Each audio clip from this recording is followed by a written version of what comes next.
Mateus, capítulo 14.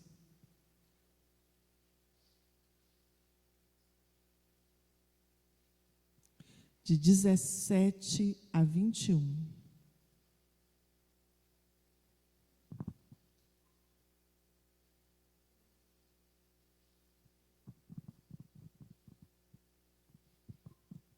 Quando você achar, fique de pé, por favor.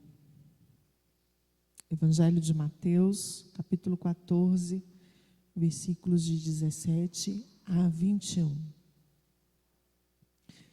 Antes de você ler, eu quero lembrar, não sei se você conseguiu visualizar, quando você chegou, que o tema desse mês é impulso, servir e discipular. Amém? Impulso, porque isso é o que nós precisamos nesse momento nessa igreja. Amém? Dar um impulso em nosso trabalho. Amém, igreja? Glória a Deus. E hoje eu quero que você saia daqui bem animado. Viu que eu falei mais forte para você entender? Bem animado, com muita vontade de fazer, de servir, de discipular, no nome de Jesus. Mateus 14. Vamos lá. Diz assim a palavra do Senhor. Eu falei 17, mas queria que a mídia aí voltasse um pouquinho para o 15.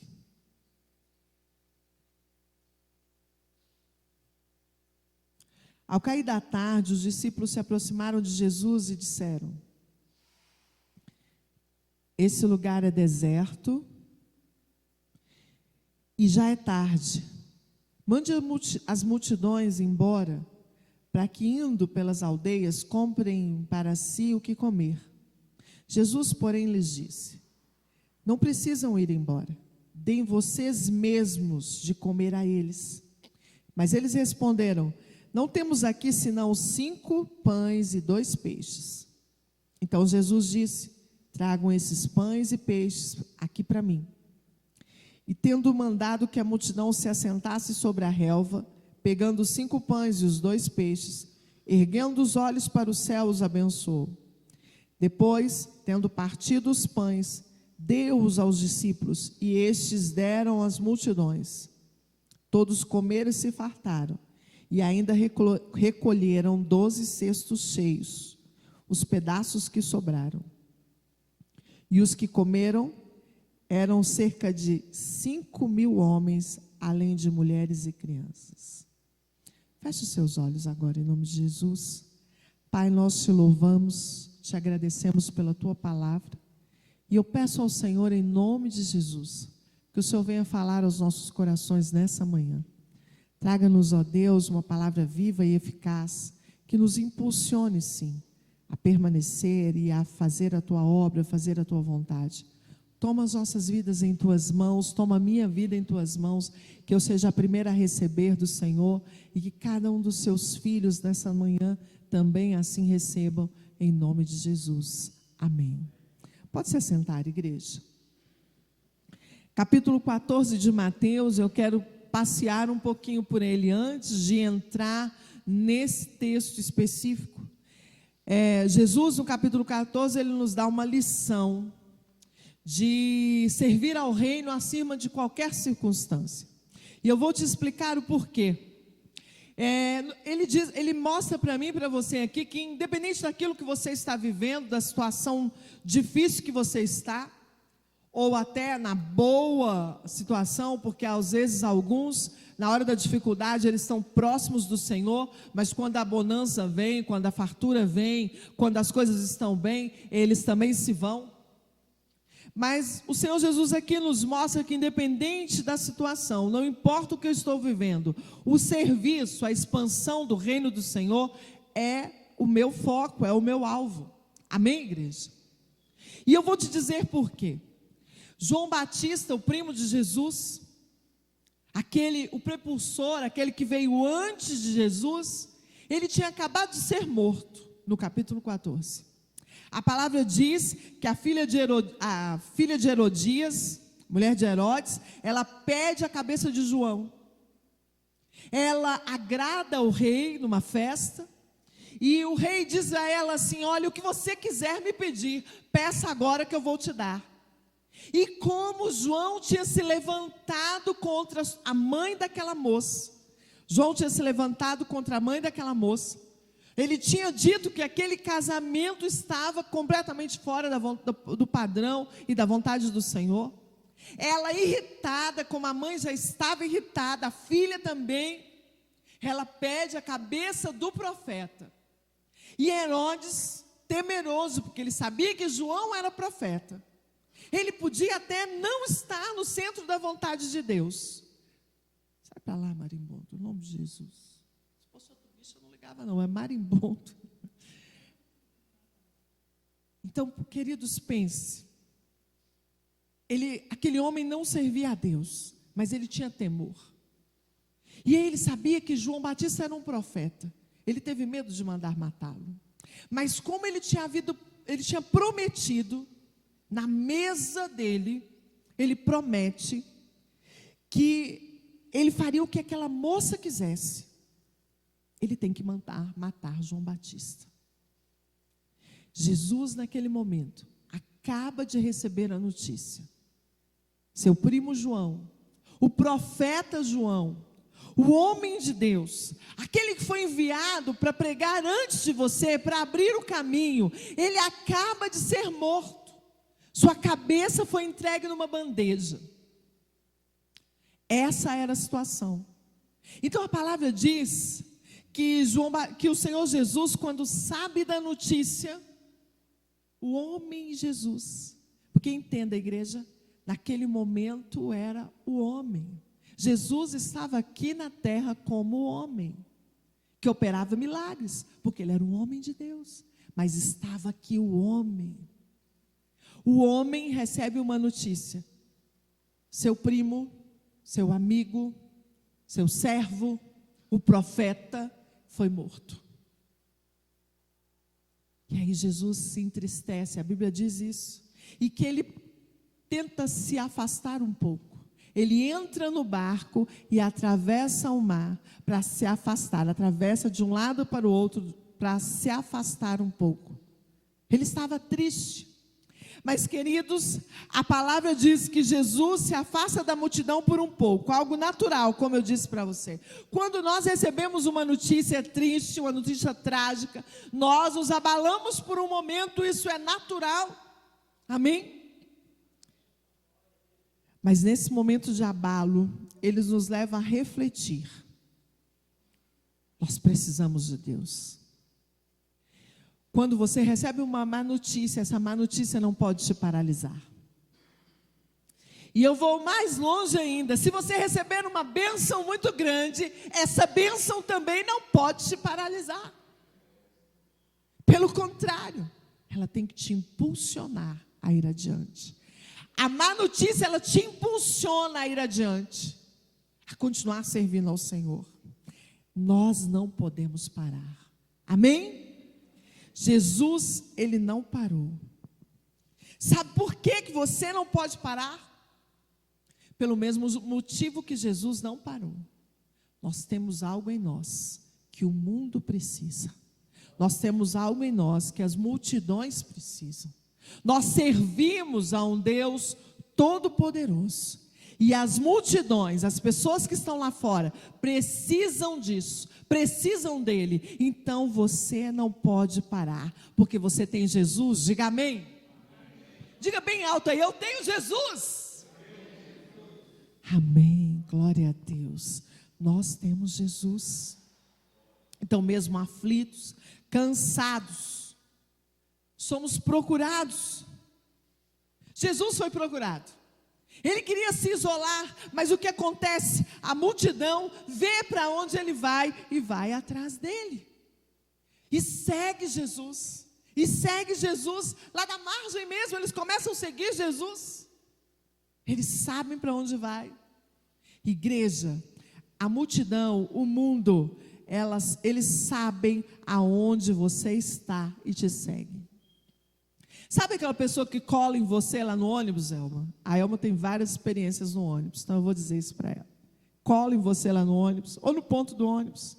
Elas sabem quem você é. Ela não precisa abrir a boca.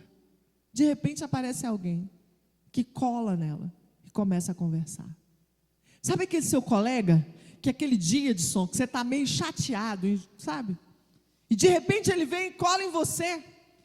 E tem hora que a gente fala assim, mas que cara chato, né? Você já falou isso? Eu já falei. Você não falou porque você é mais crente que eu. Eu já falei. Que pessoa chata. Eu estou aqui com os meus problemas, a pessoa vem. Eu não quero nem conversar e ela vem. Ela sabe quem você é. Ele sabe quem você é. Eles sabem quem eu sou. Somos servos do Deus vivo. Jesus habita em nosso coração. E por isso eles nos seguem.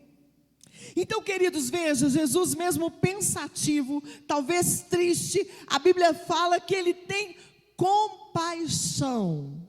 Ele cura e liberta, porque ele tem compaixão. Já ouviu essa palavra?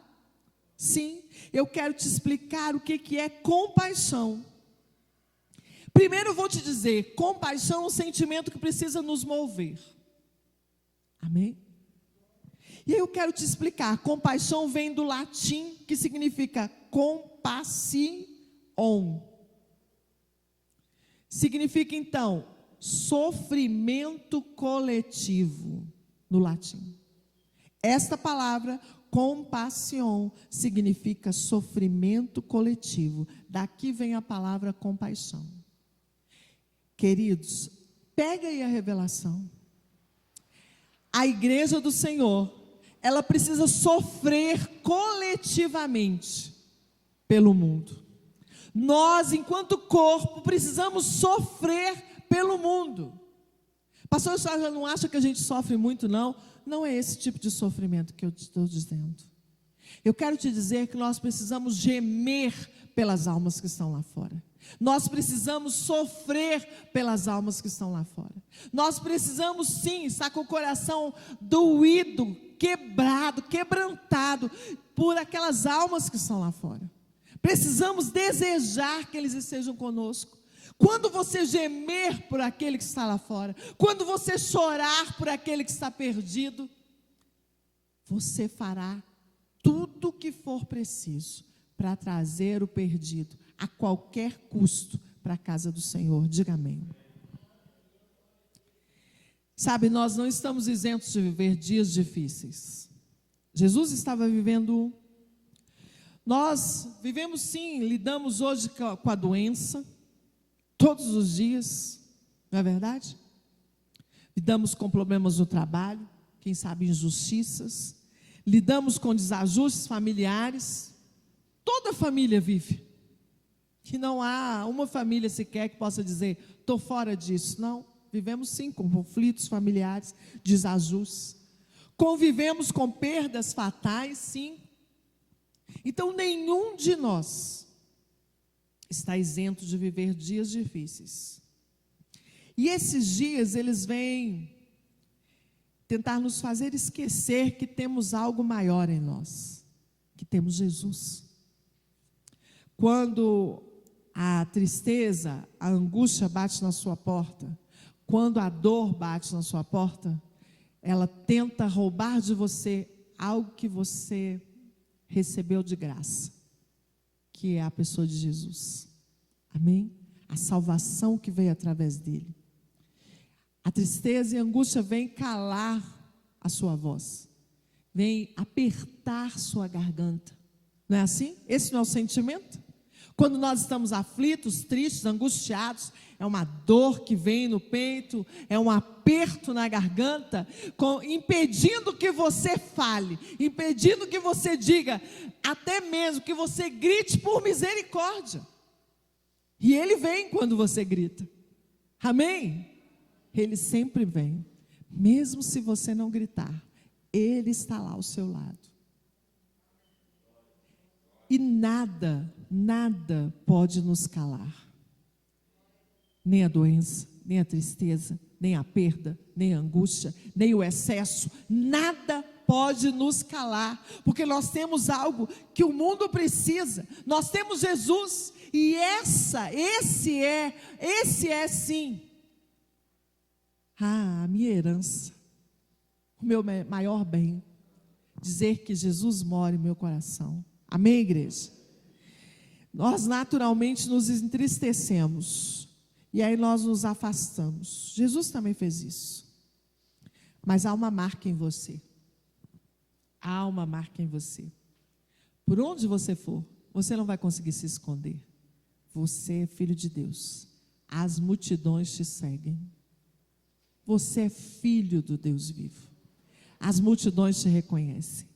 Aqueles que não servem a Jesus, eles olham para você e te reconhecem. Eu preguei aqui dias atrás e disse que Pedro estava lá no cantinho, tentando se esconder. Ele tinha medo que identificasse ele como servo do Senhor Jesus.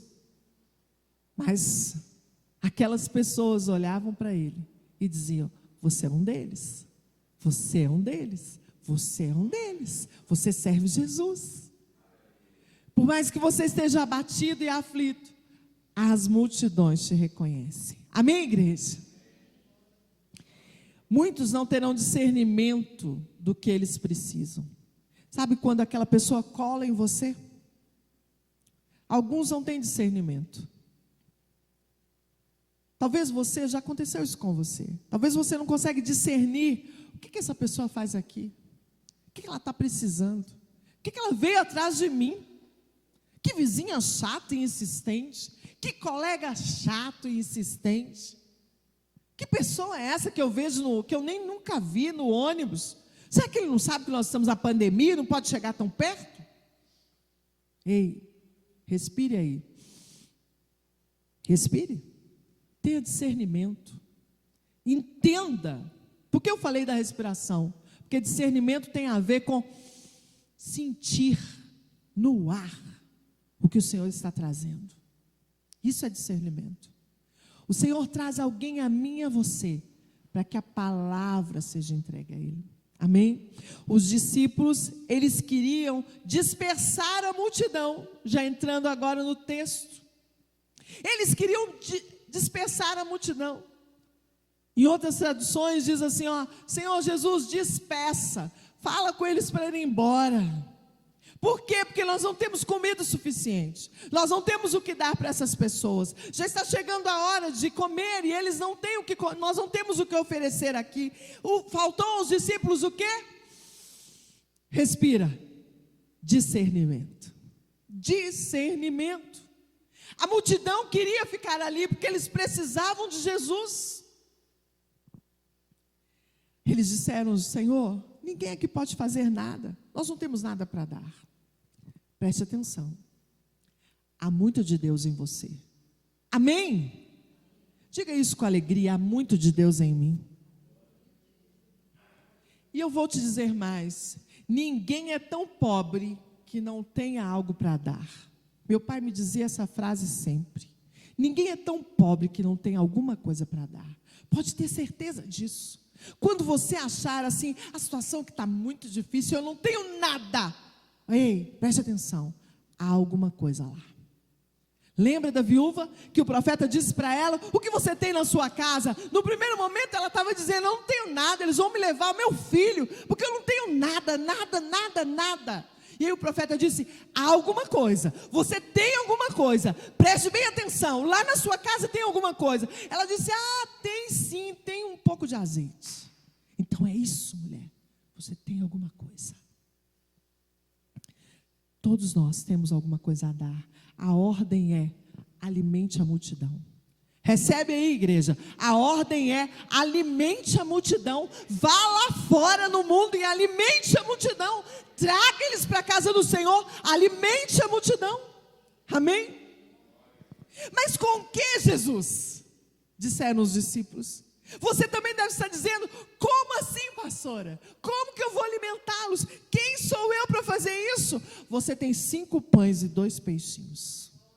Você tem algo na sua mão, olha aí para a sua mão, você tem algo na sua mão, você tem algo aqui, olha na sua garganta, a sua voz, o seu testemunho, você tem algo muito mais especial ainda, você tem no seu coração, Jesus, você consegue se alegrar nisso? Você tem Jesus, aleluia, E eu quero falar aí dos 5 pães e 2 peixes.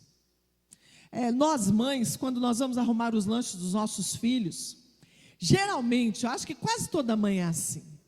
Eu vou falar quase, porque sempre tem umas pessoas que são assim mais mão de vaca, né? Murrinha, na minha terra chama mão de vaca, murrinha. Aqui em Brasília, como que chama, Patrícia? Mão de vaca, o que é, pastor? Miserável mesmo. A pastora Elma já é mais, né?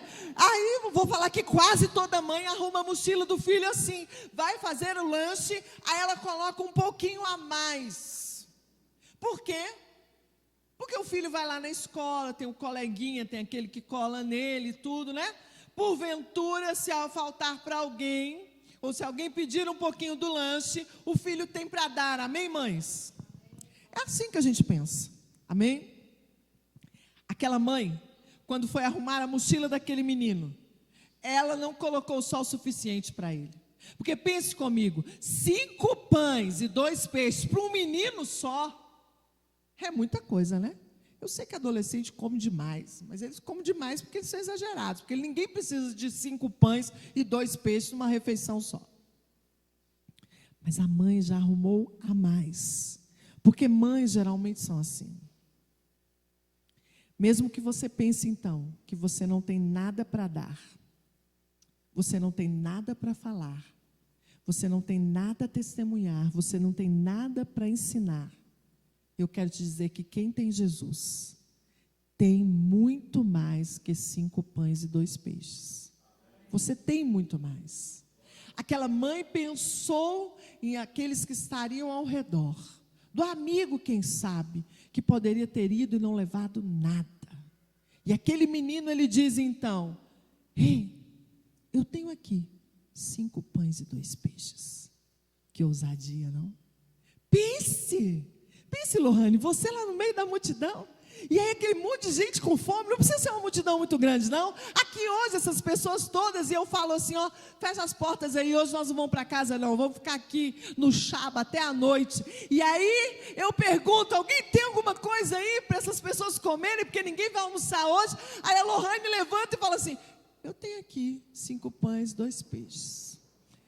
Aí o de som vai olhar para a Lohane e rir, vai,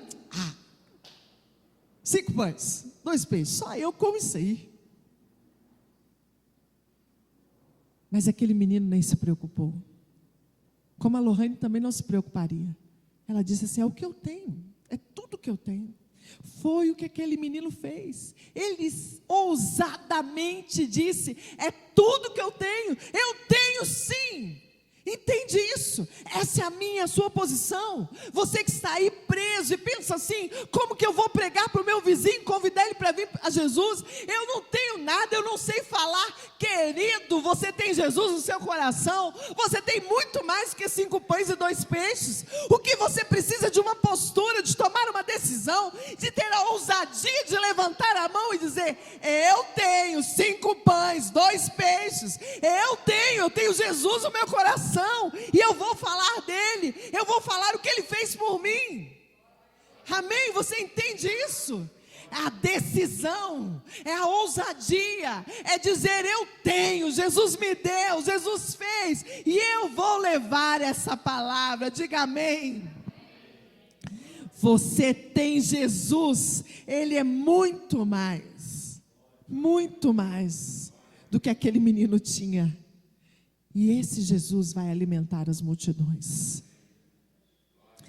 Quando abrimos a boca e declaramos a nossa entrega, Jesus multiplica o meu pouco e faz dele muito. Jesus, ele te entrega a palavra. Quando você decide, você diz assim, eu vou falar, eu vou testemunhar. Quando você abrir a sua boca, vai sair de você rios de água viva. A palavra flui, o seu testemunho flui, aquilo que você aprendeu flui, porque você tomou uma decisão e Jesus vai te levar a falar e fazer a vontade dele. Quando eu falo hoje de pães, de peixes. Quando eu falo hoje dessa multiplicação, essa experiência, você já entendeu? Eu estou falando da palavra. Eu estou falando dessa multiplicação que precisa acontecer através da palavra. De Jesus chegar até aqueles que estão lá fora. Da pregação do evangelho chegar ao mundo. Quando eu falo dessa multiplicação, desse alimento aqui, eu falo da palavra de Deus. Da minha experiência, da sua experiência de testemunhar, de alcançar o faminto, o aflito, o sem igreja. É disso que eu estou falando. E você precisa ser impulsionado hoje por essa palavra e ir ao mundo pregar o evangelho. Jesus mesmo diz lá em João 6, de 33 a 35. Eu sou o pão da vida. Quem dá vida ao mundo e mata a sua fome é Jesus. O mundo está necessitado dele. E ei, você tem comida suficiente para alimentar os famintos. Amém? Você deve estar pensando assim, mas parece que eu tenho tão pouco, né? Eu tenho tão pouca experiência. Eu acabei de chegar na igreja. Eu nem consigo ler a palavra. Parece que você tem com pouco. Parece. Mas você pode dar comida ao aflito. Você tem 5 pães e 2 peixes. No mínimo você tem 5 pães e 2 peixes. Tome uma decisão como aquele menino e se levante e diga: eu vou. Eu tenho Jesus. E eu vou falar deles para você. Talvez você se sinta despreparado, você se sinta fraco, você se sinta tão necessitado quanto as pessoas que estão no mundo. Mas você tem muito mais do que realmente precisa. Diga assim comigo, só: eu tenho muito mais do que eu preciso. Sabe o que você tem? Que é muito mais do que você precisa? Você tem Jesus. Amém? Ele ultrapassa tudo. Tudo, você tem muito mais que você precisa, muito mais. Jesus, ele operou grandes milagres aqui nesse versículo 14. Grandes milagres. Ele curou, libertou, transformou vidas. Mas eu quero falar também, e quero ressaltar aqui, não só aquele momento especial, porque primeiro Jesus cura, liberta, transforma. Depois Jesus multiplica 5 pães e 2 peixes, que alimentaram uma multidão de 5.000 homens e mulheres e crianças, que deviam chegar aí uns 15.000, né? Porque sempre mulher e criança tem mais do que tudo. Não é verdade? É só contar aqui, ó. Homens, vocês são uma força incrível, mas tem muito mais mulher e criança aqui do que homens, né? Amém? Por enquanto, porque os homens, o grupo missionário de homens está arrebentando aí, né, pastor Lindolfo de som? E daqui a pouco isso aqui vai estar lotado de macho também. Amém? Mas geralmente, falando até de estatística, há no mundo muito mais mulheres e crianças. Então naquele momento Jesus opera um grande milagre. Com 5 pães e 2 peixes ele alimenta uma multidão de quase 15.000 pessoas. Amém? Mas esse não parou aí o milagre, não parou aí, preste atenção, o milagre também foi aquele menino entregar o que tinha na mão. Pensa, gente, um menino faminto, adolescente com fome, aí ele vai, pega a comida dele e entrega. Eu não vou mexer com as adolescentes não, porque elas vão ficar envergonhadas. Já pensou, Samuel? Eu viro para você e falo assim: Samuel, me dá aí o lanche. Viram? É um grande milagre, o menino entregar a comida dele, gente. Depois de um dia passando fome, ele entregou a comida dele, já é um grande milagre. O grande milagre, sabe o que é? Você se levantar e dizer: eis-me aqui, Senhor, eu vou. Eu acho que eu não dou conta, eu acho que eu não sei falar, eu acho que eu não conheço bem a palavra, mas eu vou, eu tenho 5 pães e 2 peixes, eu estou começando agora, eu sou pequeno, mas eu vou e vou pregar o evangelho. Esse é um grande milagre, diz amém. Outro milagre foi ver os discípulos em ação. Os discípulos falaram: não, Jesus, manda eles embora. Sabe aquele dia que aparece um endemoniado e que todo mundo quer falar assim: gente, manda ele embora, isso vai dar tanto trabalho, e amanhã ele está lá no mundo de novo e tudo começa outra vez, vamos mandar ele embora. Aí Jesus disse: não, vão lá vocês e alimentem a multidão. Ei, olhe para o irmão do seu lado aí e faça assim para ele: não. É com você, meu irmão, viu? É com você, amém? Você pode até me chamar, eu vou lá e te abençoo um pouquinho, mas é com você que está aí o negócio. Vai lá e alimente a multidão. Entende, igreja? Você consegue compreender isso? Está na sua mão, e esse é um grande milagre. Aqueles discípulos entenderam que eram com eles, e aí eles começaram a agir. Ei, comece a agir. Está com você. O milagre do partir do pão foi levar Jesus à multidão. Esse é um milagre que esse mundo precisa. Nós precisamos partir o pão. Nós temos Jesus, precisamos compartilhar com eles. E quando Jesus chega, há abundância. Quando Jesus chegar a esse mundo, vai haver abundância. 12 cestos cheios, só daquilo que não foi tocado. 12 cestos cheios sobraram ainda. Você entende isso? Fique de pé no seu lugar.